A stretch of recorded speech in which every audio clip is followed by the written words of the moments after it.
In 1939, teacher Vera is looking for a summer job. Isaac, the recruiter at the agency, offers her a position as an assistant for the Owens, commenting she was chosen specifically by them. Vera's worried because she doesn't think she's suited for the position, but she changes her mind when she sees the Owens even sent money in advance. Meanwhile, Isaac's secretary is writing a bunch of invitation letters for the guests that will be attending the Owens special party. In another corner of the city, a broadcaster is hired to record a few lines that supposedly will be used in a play. A few days later, Vera is on the train on her way to her new job and can't help imagining a dangerous rope hanging from the window. She gets even more uncomfortable when she realizes she's being stared at by Philip, so she goes looking for a new place to sit, and after walking by businessman William, she ends up in the same cabin as Lawrence, a retired judge. On a road nearby, Dr. Edwards trying to drive responsibly but almost gets in an accident when he's passed by Anthony, who drives like a maniac. A few hours later, all these people gather at the dock with General John to take a boat to Soldier Island, where the party will be held. But when they get there, they're surprised to discover the Owens haven't arrived. Butler Thomas and his wife Ethel explain the hosts will be arriving later and introduce them to the final two guests that got here earlier on their own, Anthony and Emily. The guests then proceed to get comfortable in their rooms. William takes some notes about the others because somehow he already had a full list of everyone's names. Philip takes a gun out of his suitcase that he hides on the night table, and Anthony has fun with an illegal upper. The guests also discover that in every room of the house there's a framed poem called 10 Soldiers, which tells the story of 10 men that got together to dine and died one by one in different ways. Afterward, Vera takes a look around the house and ends up in the below stairs, only to be stopped by Ethel, who points out this area is staff only. Vera explains she was hired as an assistant, but Ethel tells her the Owens left explicit instructions of treating her as a guest. In the evening, dinner is announced with a gong, and the guests gather in the dining room where they discover that in the middle of the table there are 10 figurines to match the 10 soldiers from the poem. Dinner goes well with lots of conversation, yet the Owens still don't show up, and Thomas explains there isn't a telephone to check on them. When the conversation touches on the matter of cars, Edward realizes Anthony is the guy that ran him off the road, but Anthony denies it and triggers an argument. The other guests quickly cut it off, making Anthony offer a very fake apology. After dinner, the piece is interrupted when a strange voice coming from a speaker proceeds to name all the guests to accuse them of murder, even mentioning the name of their victims. All the guests are offended by this and demand an explanation, so Thomas takes them to the room Vera saw earlier and reveals this had been a recording. At that moment, the voice accuses the staff members of murder as well, and Thomas has to go check on Ethel because she's having a panic attack that makes her pass out. While Thomas takes Ethel to her room so Edward can check on her, Anthony freaks out and grabs William to demand answers since supposedly he was close friends with the Owens. William has not choice but to confess he's a detective and not a businessman. Edward prepares a mild medicine to help Ethel sleep, and after he leaves, Ethel freaks out about having been discovered, but Thomas tells her to keep quiet. A moment later, everyone gets together to discuss what happened, and Thomas explains the Owens left him instructions to play the record after dinner, but he had no idea of its contents. Thomas wouldn't have played it if he had known and explains that he and his wife didn't kill anyone, but in a flashback, it's shown he did use a pillow to kill their previous employer while Ethel watched. Anthony and Emily deny knowing what the recording was talking about, and Edward explains the name mentioned by the recording was a surgical patient whose procedure got the usual complications and didn't survive. John says his supposed victim was just a soldier that died in the war, and Lawrence explains he gave the death penalty to a criminal that everyone thought innocent, but he had access to extra evidence as a judge.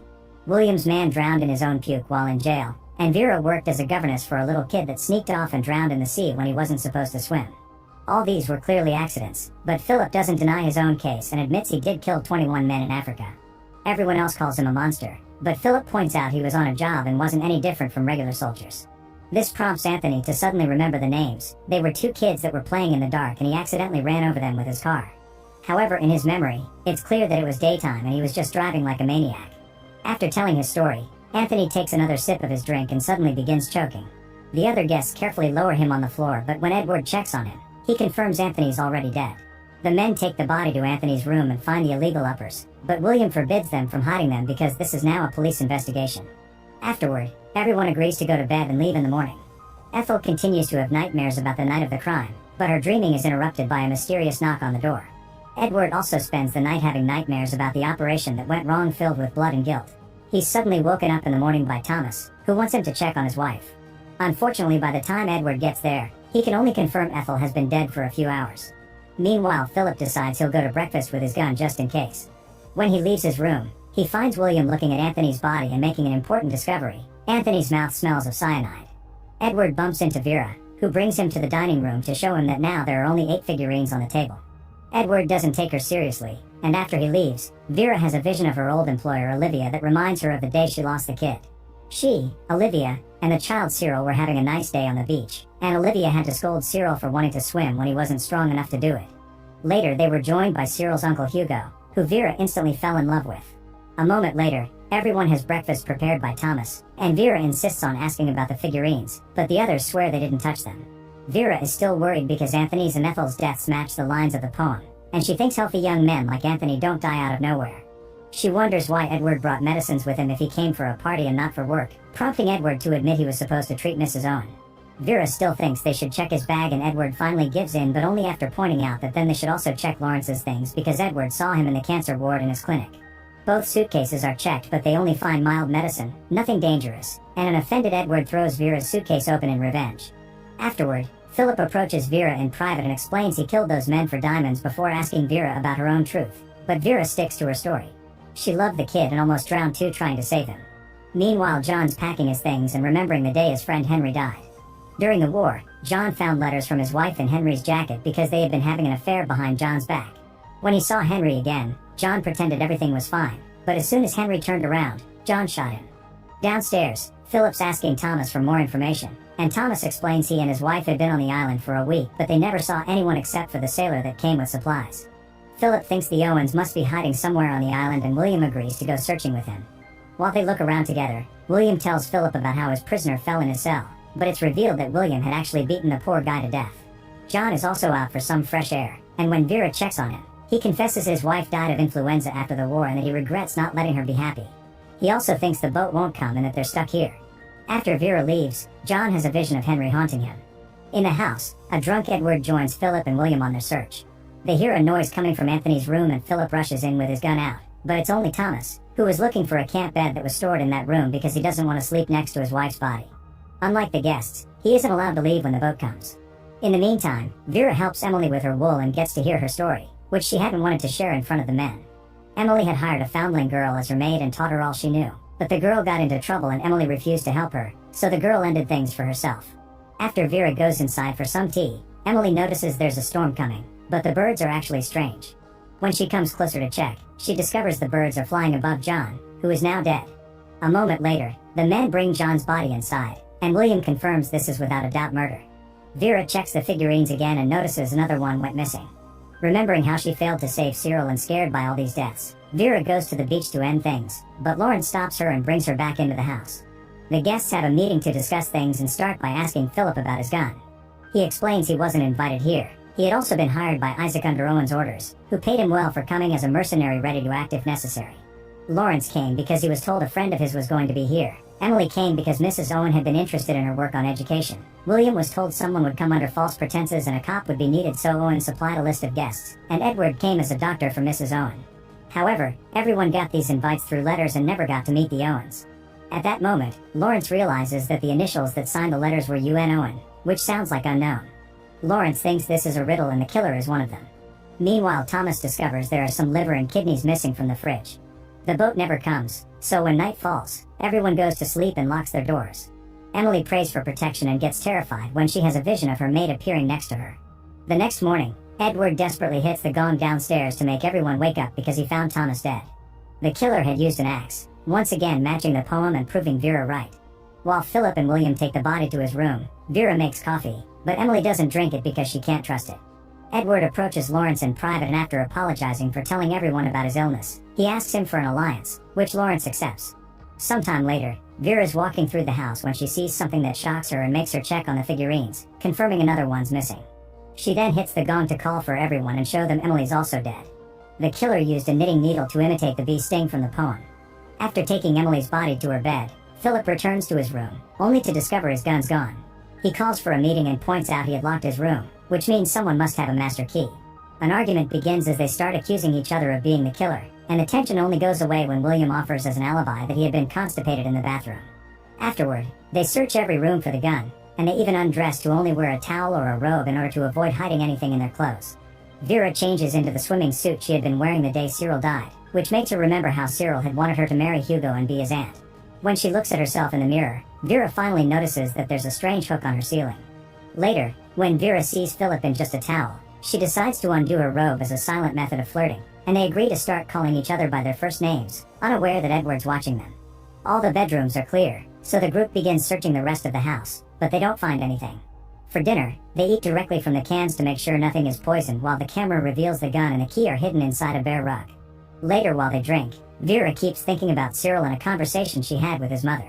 Olivia explains she hadn't known she was pregnant when her husband died, so Hugo stepped in to inherit everything. But when Cyril came along, all his dreams of fortune were shattered.